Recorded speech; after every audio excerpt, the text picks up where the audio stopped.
सभी दोस्तों को नमस्कार। दोस्तों मैं Vishwadeep Sharma KNV news channel से फिर आपके समक्ष एक नई इन्फॉर्मेशन के रिगार्डिंग। जैसा कि दोस्तों टाइम टू टाइम हम नई अपडेटेशन आपसे देते हैं, नए नए लोगों से बात करते हैं और नई चीज़ों में जाते हैं। आज इसी से आगे बढ़ते हुए दोस्तों हम कुरुक्षेत्र में हैं, ज्योतिसर में, ज्योतिसर तीर्थ में हैं इस वक्त हम यहाँ, जहाँ पर श्री कृष्ण भगवान जी ने अर्जुन को गीता का उपदेश दिया था, महाभारत का जब युद्ध चल रहा था।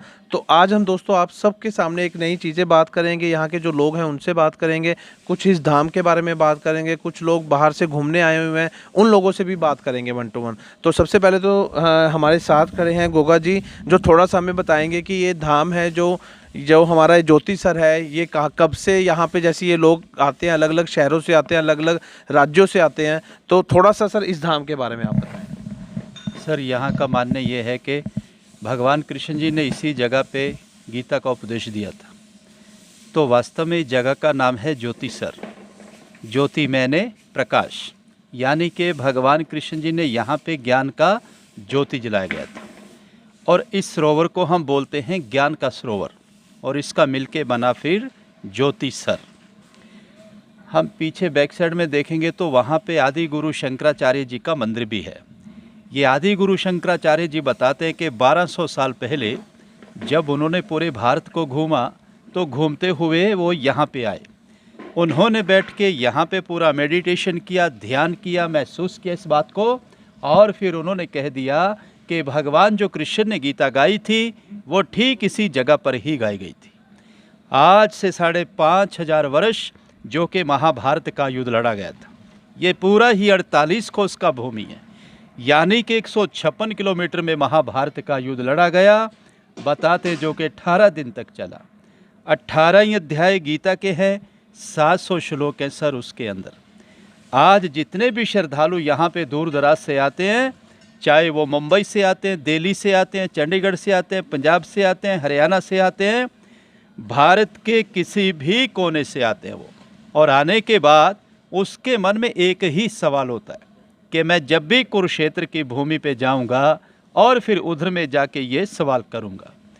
तो ज्योतिसर में भी आते तो यहाँ भी यात्री यही पूछते कि हमें वो लाल मिट्टी तो बताइए कि किधर है, क्योंकि बहुत भयानक युद्ध हुआ था और युद्ध के कारण ही वो पूरा का पूरा ही धरती लाल हो गया था।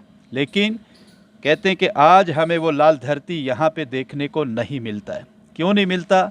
जैसे जैसे कहते पहाड़ों का पानी आता गया, मिट्टी आती गई, वो परत दा परत बनता गया, और जो लाल मिट्टी था वो गहराई के नीचे तक चला गया, धीरे धीरे करके दूसरा मिट्टी ऊपर आता चला गया।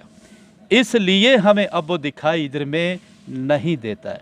हम फिर भी कोशिश करते हैं, यदि मिट्टी को नीचे से उखाड़ा जाता है 15 फुट के करीब, तो अब भी लाल मिट्टी नीचे से अवश्य ही निकलता है। उस जमाने में बताते हैं कि उस समय इधर में ना तो किसी का मकान था, ना किसी का घर था, ना कोई गांव था, ना कोई शहर था, ना कोई रास्ता था। ये बिल्कुल एक बंजर जमीन था कि जिधर में महाभारत का युद्ध लड़ा गया था। आज हम जिस पवित्र भूमि पे और जिस पावन धरती पे यहाँ पे दर्शनों के लिए आए हैं, ये है मध्यम, यानी कि सेंटर पॉइंट, कि जहाँ पे भगवान कृष्ण जी ने अर्जुन को गीता सुनाया।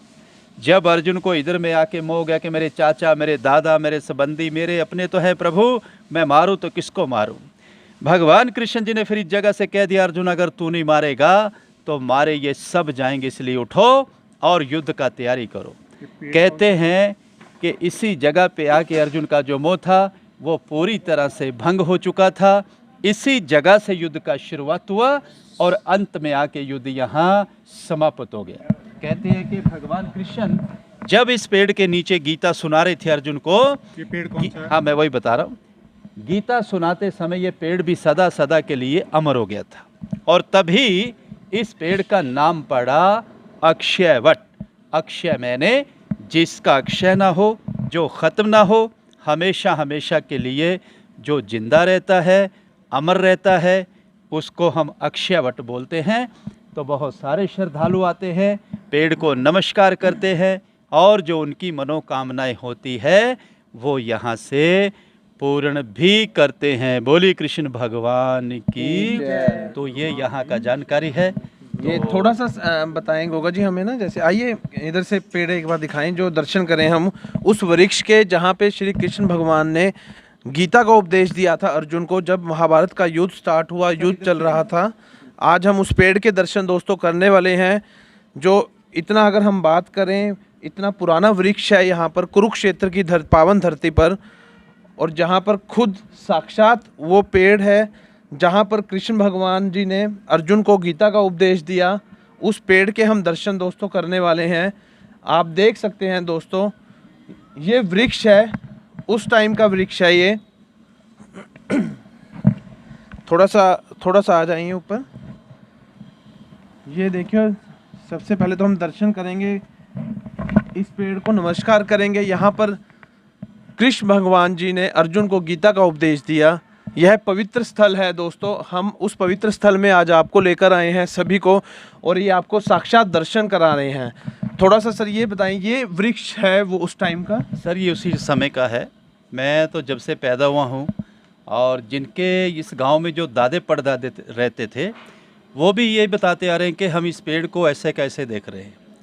तो यानी कि जब समय था महाभारत का हुआ, तो उसी समय से के कहते हैं कि भगवान कृष्ण जी ने इसी पेड़ के ही नीचे अर्जुन को गीता सुनाया था। तो जैसा सर आपने बताया कि 1200 साल पहले गुरु शंकराचार्य जी ने ये बताया कि यहाँ पर कृष्ण भगवान जी ने अर्जुन को गीता का उपदेश दिया था, तो तब से ये पवित्र स्थल के रूप में माना जाता है हमारा। सर आदि गुरु जगह तो पहले से थी, लेकिन आदि गुरु शंकराचार्य जब आए यहाँ पे तो उन्होंने इस चीज़ को मजबूत कर दिया, और भी बता के कि वाकया में ही भगवान कृष्ण जी ने, क्योंकि उन्होंने पूरे हृदय के साथ अंदर से मेडिटेशन किया, ध्यान किया अंदर से, तो फिर उन्होंने कह दिया कि भगवान जो कृष्ण ने गीता गाई थी वो यही जगह है।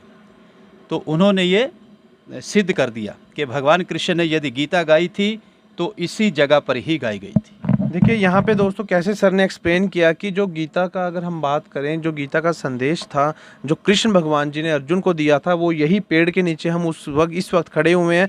थोड़ा सा सर हम इसे जगह के बारे में बताएं। जैसे ये सरोवर है यहाँ पर, तो ये जैसे सरोवर कब से है, और ये चीज़ें जो बन रही हैं कंस्ट्रक्शन जैसे कुछ हैं सर, ये जितनी भी ऐतिहासिक जगहें होती हैं, मंदिर जितने भी ऐतिहासिक बने हैं, तो वहाँ तो तालाब तो ज़रूरी होता है, क्योंकि उस समय भी मेले लगते थे, और जब मेले लगते हैं तो नहाने की आवश्यकता तो सभी को होती है।